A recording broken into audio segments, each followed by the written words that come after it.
அப்பா இறங்கி வாருங்க தகப்பனே, இறங்கி வாருங்க ஏசப்பா. அப்பா உமக்கு ஸ்தோத்திரம் ஸ்தோத்திரம். அன்னைக்கு அண்ணாளுடைய கர்ப்பம் அடைக்கப்பட்டிருந்தது. அவ ஒரே ஒரு முறை போய் சபையில ஜெபிச்சா. சபையில ஜெபிச்சதுனால அவ அடைப்பு கர்ப்பத்தின் அடைப்பு ஆண்டவர் திறந்தாங்க. அதே போல உங்க வாழ்க்கையில நிறைய காரியங்கள் தடைபட்டு இருக்கலாம். உங்க காரியங்கள் எல்லாம் அடைக்கப்பட்டு இருக்கலாம்.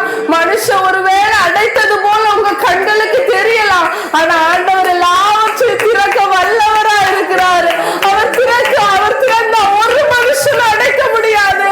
அவர் நினைச்சா ஒரு மனுஷனும் நமக்கு தடைகளா எழுப்ப முடியாது.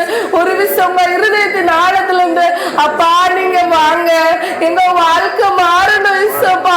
அன்னைக்கு சடதியாய் பவுலை ஒரு ஒளி சந்தித்தது. அப்பா எங்க வாழ்க்கை, அவனுடைய வாழ்க்கை மாறுச்சுப்பா.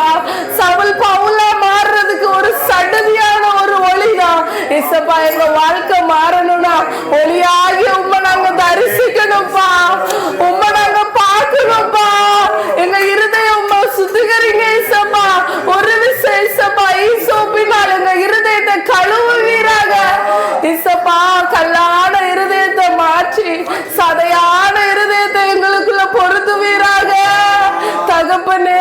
உண்மை நோக்கி மன்றாடுகிற ஒரு அபிஷேகத்தை எங்களுக்குள்ள நீர் வைப்பீராக